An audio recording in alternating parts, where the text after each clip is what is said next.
हमारे देश का प्रधानमंत्री दुनिया का सबसे ताकतवर, सबसे लोकप्रिय नेता, उसकी मर्जी के बिना दुनिया में पत्ता नहीं खड़कता।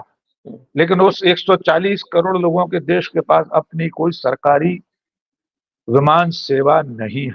कोई बड़ा हादसा हो जाए, कोई दुर्घटना हो जाए, आतंकवादी हमला हो जाए, कुंभ में लोग भगदड़ में मर जाएं, कोविड काल में लोग सड़कों पर भटकते रहें, ऑक्सीजन के अभाव में मर जाएं, सरकार किसी तरह की कोई जिम्मेदारी नहीं। एयर इंडिया का निजीकरण हो गया, टाटा को सौंप दिया गया, लेकिन आज भी सरकारी कंपनी जो है वो उसका मेंटेनेंस का काम कर रही थी, देखरेख कर रही थी।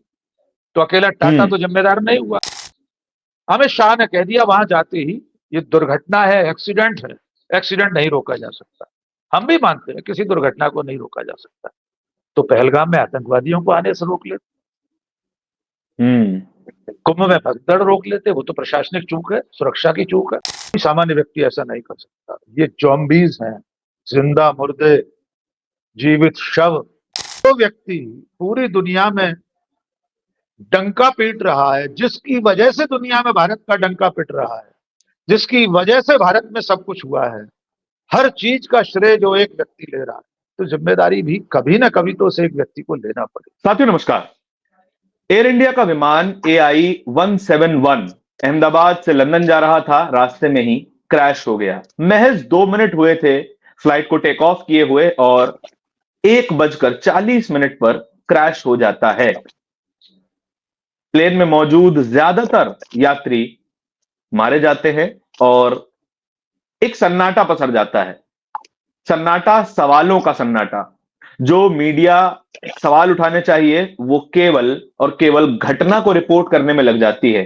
कोई जवाबदेही तय नहीं की जाती और अंत में निकल कर आती हैं तो कुछ वीडियोस, कुछ फोटोज और कुछ इंस्टाग्राम की रील्स। ये असंवेदनशीलता का पिनाकल है।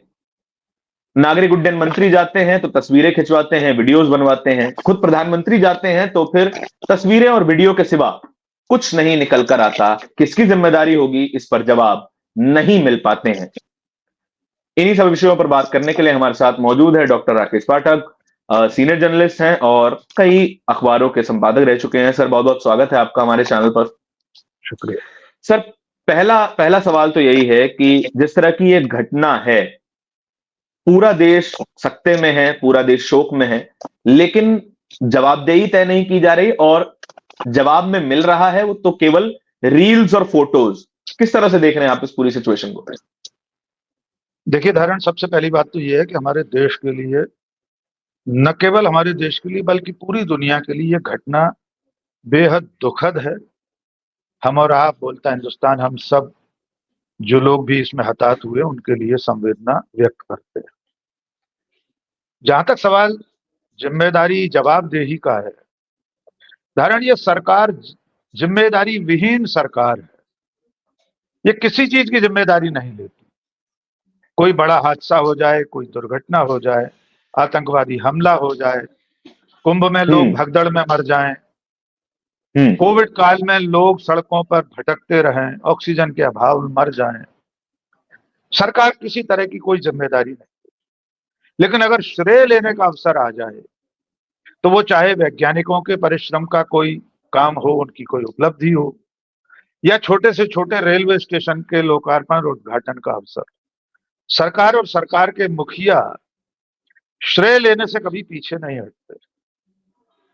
और एक नई बात हुई है इस दौर में, इस अमृत काल में, ऐसा लगने लगा है कि सरकार से सवाल पूछना, सत्ता से सवाल पूछना कोई अपराध हो गया है। जबकि इससे पहले हर घटना, हर मौके पर सवाल पूछे ही जाते थे, पूछना ही चाहिए। लोकतंत्र में सवाल पूछने का हक तो जनता को, विपक्ष को, मीडिया को हमेशा से रहा है। जहां तक कल की घटना का सवाल है, इसमें हम नहीं जानते, हम और आप कोई उड्डयन विशेषज्ञ नहीं है। हम उसके तकनीकी और मानवीय पहलू की जांच जब तक पूरी न हो जाए कि कोई मानवीय चूक थी या कोई तकनीकी खामी थी जिसकी वजह से इतना बड़ा हादसा हुआ, उसके बाद ही कोई टिप्पणी की जा सकती है। लेकिन मैं एक तकनीकी पक्ष की ओर जरूर ध्यान दिलाना चाहता हूं। ये जो विमान था, ये दुनिया का सबसे सुरक्षित विमान माना जाता है। इस वक्त भी 1000 विमान इसके संचालित हो रहे हैं पूरी दुनिया में। सबसे कम दुर्घटनाएं इसकी हुई। लेकिन इसके बावजूद मैं जो बहुत गंभीर विषय हमारे दर्शकों के सामने लाना चाहता हूं वो ये है कि इसमें भी खामियां पाई जा रही थीं और उनका खुलासा किया था एक सैम सालेहपोर और जॉन बेरेट नाम के दो एविएशन इंजीनियर थे। इसी बोइंग कंपनी में काम करते थे। कालांतर में वे विसिल ब्लोअर बन गए, एविएशन मामलों के विसिल ब्लोअर, यानी चेताने वाला काम करने लगे। उन्होंने अपनी जांच पड़ताल तमाम वर्षों चले शोध के बाद एक रिपोर्ट जारी की थी जिसमें बताया था कि ये जो बोइंग है 777 या 787, इन दोनों में इनकी असेंबलिंग में इन्हें जब बनाकर अलग अलग कलपुर्जों के साथ पूरा किया जाता है उसमें बड़ी खामियां हैं। वो खामियां यद्यपि शुरुआत में छोटी हैं लेकिन ये अगर बनी रही तो भविष्य में बहुत विनाशकारी हो सकती है। इन दोनों एविएशन स्पेशलिस्ट विसिल ब्लोअर्स की रिपोर्ट के बाद सैम सालेहपोर और जॉन बेरेट कंपनी की सप्लाई रोकनी पड़ी थी। लंबे समय तक उसे रोक दिया गया और दुर्भाग्य है कि 2024 में इन दो में से एक, जिनका नाम जॉन बेरेट है, उनकी संदिग्ध परिस्थितियों में मौत हो गई। वो जो खामियां थी वो कंपनी ने पूरी नहीं की या कितनी पूरी की हम नहीं जानते। उनकी रिपोर्ट के बाद कंपनी ने कह दिया कि हमने वो जो गैप बचे थे, जो असेंबलिंग में कहीं गैप बचे थे बहुत सी जगह, उन्हें नहीं भरा गया, वो हमने पूरा कर दिया। इसके बावजूद ये हादसा हुआ। इसका मतलब ये है कि वो जो दोनों विसिल ब्लोअर पूरी दुनिया को चेता रहे थे वो अपना फर्ज अदा कर रहे थे। काश उनकी बात पूरी तरह सुनी गई। अब मैं इसके दूसरे पहलू की तरफ ले चलता हूं। धरण हमारा देश शायद दुनिया का एकमात्र ऐसा देश है जिसके पास आज की तारीख में अपनी कोई राष्ट्रीय सरकारी विमान सेवा नहीं है। एयर इंडिया का भी निजीकरण कर दिया, टाटा को दोबारा दे दिया गया। जी, कितनी हैरत की बात है। एक छोटा सा देश है बुर्किना फासो, आजकल उसकी चर्चा बहुत है पूरी दुनिया में। उसका जो शासक है 36 साल का इब्राहिम ट्रोटे, आपने भी देखा होगा, पूरी जी, दुनिया जी, में जी। छाया हुआ है। वो शानदार फौजी वर्दी में अपने देश को आगे ले जाने का काम कर रहा है और बहुत जबरदस्त आदमी है। 36 साल का युवा है। उस बुर्किना फासो जैसे छोटे से देश के पास अपनी राष्ट्रीय सरकारी विमान सेवा है। एयर बुर्किनो ऐसे उसका नाम है। वो भी पहले प्राइवेट थी, उसने राष्ट्रीयकरण किया। एक कंसोर्टियम था दो कंपनियों का, वो मिलकर चलाते। इब्राहिम ट्रेटे ने उसका राष्ट्रीयकरण कर। और एक हम है, विश्व गुरु, दुनिया की चौथी बड़ी अर्थव्यवस्था। हमारे देश का प्रधानमंत्री दुनिया का सबसे ताकतवर, सबसे लोकप्रिय नेता, उसकी मर्जी के बिना दुनिया में पत्ता नहीं खड़कता। लेकिन उस 140 करोड़ लोगों के देश के पास अपनी कोई सरकारी विमान सेवा नहीं है। बुर्किना फासो के पास, दोनों की तुलना करके देखिए, कितना बड़ा महादेश भारत और इतना सा देश बुर्किना फासो। तो ये सारे सवाल हैं जो पूछे जाने चाहिए। एक तीसरा सवाल और जोड़ देता हूं, जानकारी, फिर आपके उस पर आएंगे। एयर इंडिया का निजीकरण हो गया, टाटा को सौंप दिया गया, लेकिन आज भी सरकारी कंपनी जो है वो उसका मेंटेनेंस का काम कर रही थी, देखरेख कर रही थी। तो अकेला टाटा तो जिम्मेदार नहीं हुआ, वो कंपनी जिम्मेदार हुई जिसके भरोसे इसका मेंटेनेंस था। सारी जांच पड़ताल किया जाना समय समय पर, उसकी ऑयल एंड ग्रीसिंग से लेकर हर पुर्जे को जांचना। तो सरकार जवाबदेही, जिम्मेदारी कब ले? अमित शाह ने कह दिया वहां जाते ही ये दुर्घटना है, एक्सीडेंट है, एक्सीडेंट नहीं रोका जा सकता। हम भी मानते हैं किसी दुर्घटना को नहीं रोका जा सकता। तो पहलगाम में आतंकवादियों को आने से रोक लेते, कुंभ में भगदड़ रोक लेते, वो तो प्रशासनिक चूक है, सुरक्षा की चूक है। और ये वही अमित शाह है जिनके नेता नरेंद्र मोदी जी बंगाल के चुनाव में कह रहे थे, एक ओवरब्रिज गिर गया था, कि ये ईश्वरीय संदेश है, गॉड्स मैसेज है। चुनाव से पहले गिरा, चुनाव से पहले गिरा था और ईश्वर ने ये संदेश दिया था कि ये जो सरकार है ममता दीदी की, टीएमसी की, पुल को गिराकर ईश्वर ने संदेश दिया है कि सरकार को हटाओ। तो आज गुजरात में विमान को गिराकर क्या सचमुच ईश्वर ने कोई संदेश दिया है? हम इस तरह की बातों में विश्वास नहीं करते, न कभी करना चाहते हैं, लेकिन देश को तो समझना पड़ेगा कि इतनी गैर जिम्मेदार सरकार किसी सवाल का जवाब नहीं देती, किसी घटना की जिम्मेदारी नहीं लेती। जी धरण। सर, इस घटना के बाद लगातार रिएक्शंस भी आने शुरू हुए। तमाम देश के तमाम नेताओं ने कॉन्डोलेंसेस अपने भेजे, लोगों के साथ मजबूती से खड़े होने का संदेश भी दिया। राहुल गांधी ने भी एक ऐसा ट्वीट किया था, लेकिन उसके उस ट्वीट के नीचे एक सामान्य व्यक्ति ही मैं कहूंगा, सामान्य व्यक्ति का एक कमेंट आ जाता है कि काश तुम भी उस विमान में होते और तुम्हारी भी मृत्यु हो जाती। हाँ। अ, क्या ये कमेंट उतना ही सामान्य है जितना मैं समझ पा रहा हूं, या फिर इसके पीछे गहरे मायने हो सकते हैं एक सामाजिक सोच को लेकर, कि हम किसी की मौत की कामना कर लेते हैं? सर, हमारे और आपके घर में ऐसी कोई घटना हो जाए तो हम कहते हैं कि तुम्हारा मौतों से पेट नहीं भरा क्या, अगर और भी कामनाएं कर रहे हो? तो क्या एक सामान्य ये सोच है, या इसके पीछे और कोई गहरा कारण है?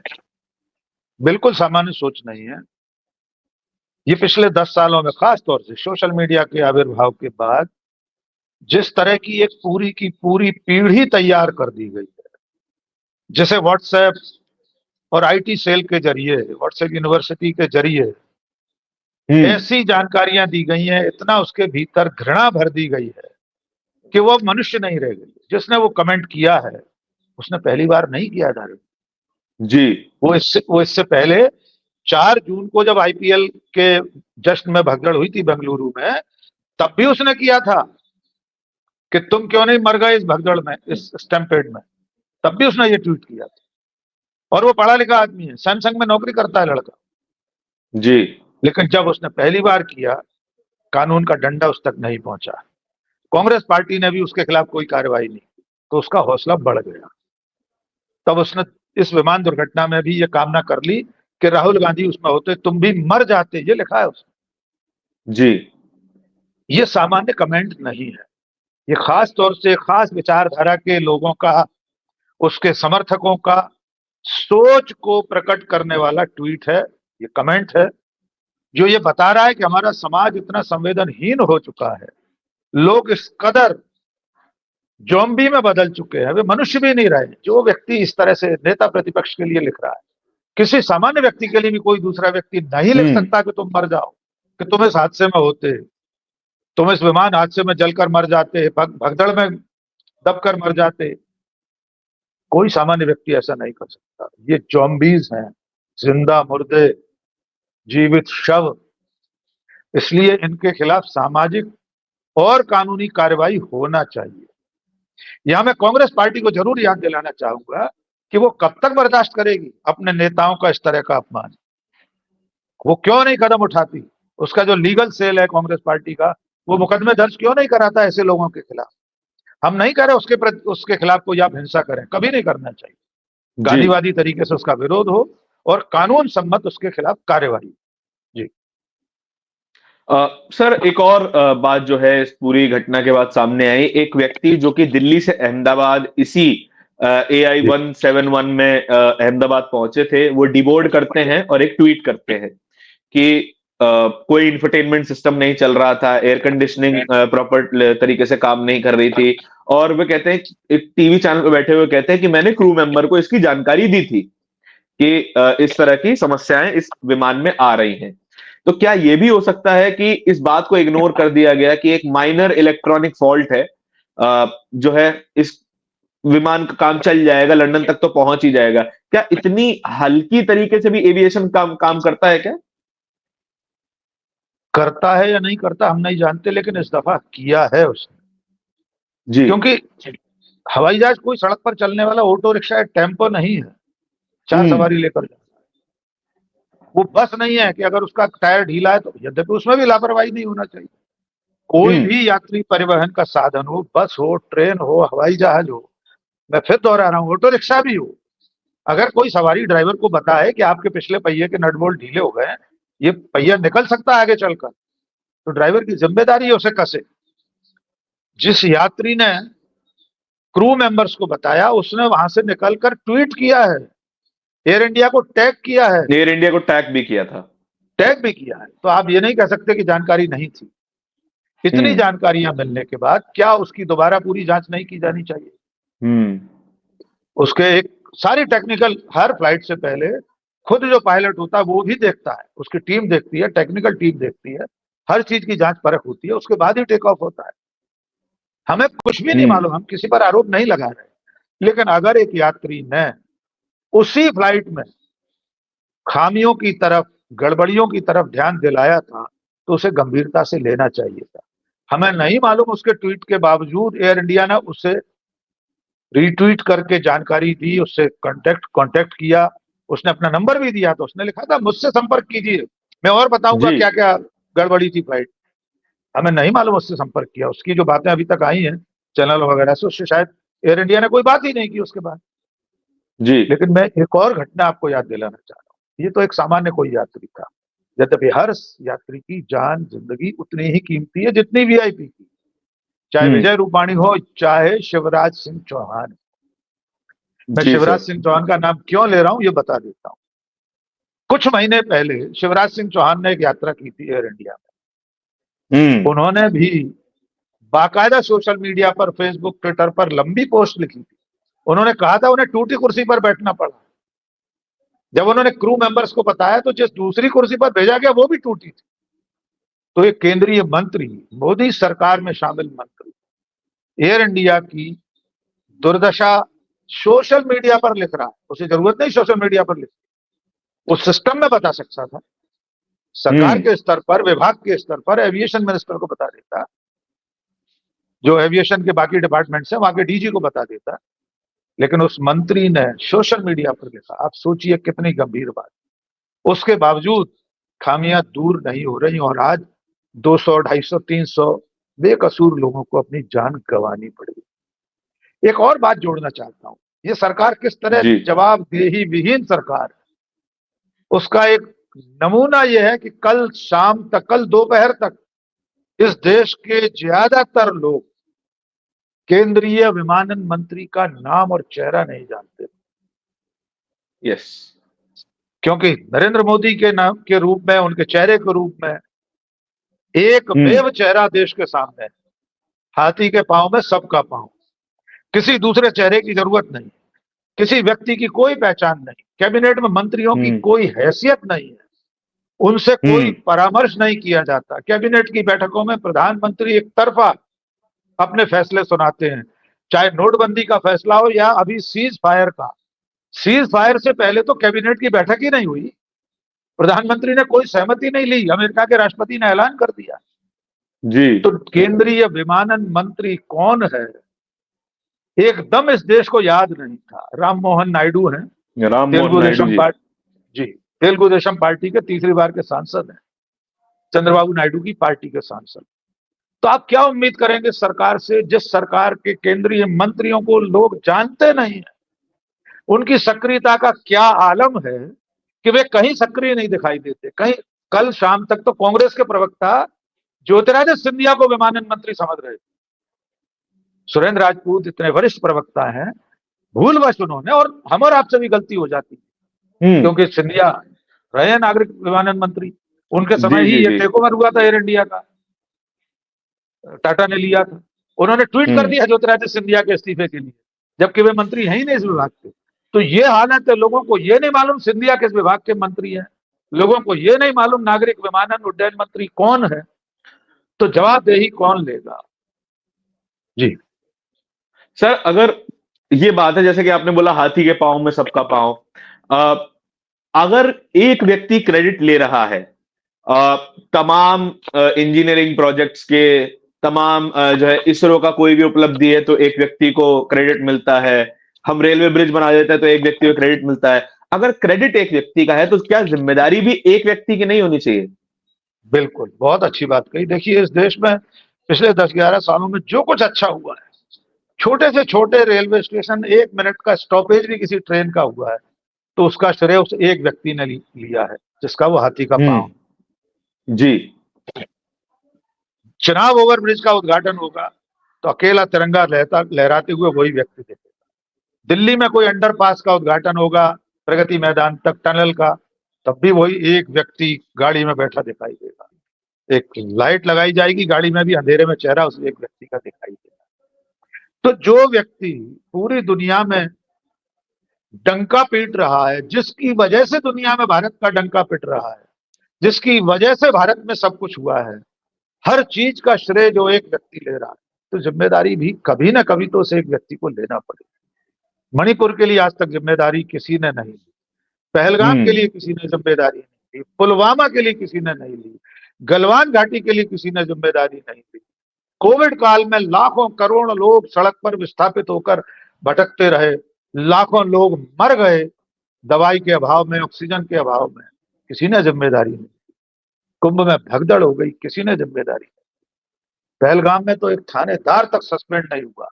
इसलिए मैंने जो कहा ना कि ये सरकार जिम्मेदारी विहीन सरकार है, ये सरकार सिर्फ श्रेय लेना जानती है, जवाबदेही नहीं। जी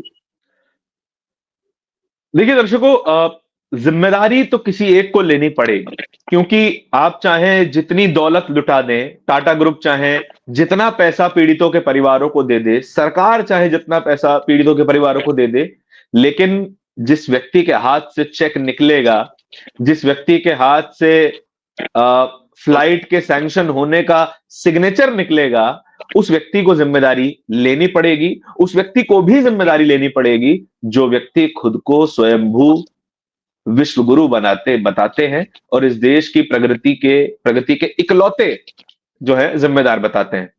बहुत बहुत शुक्रिया सर, हमारे साथ बातचीत करने के लिए। इसी तरह की और भी चर्चाओं के लिए जुड़े रहिए हमारे साथ। बहुत बहुत धन्यवाद।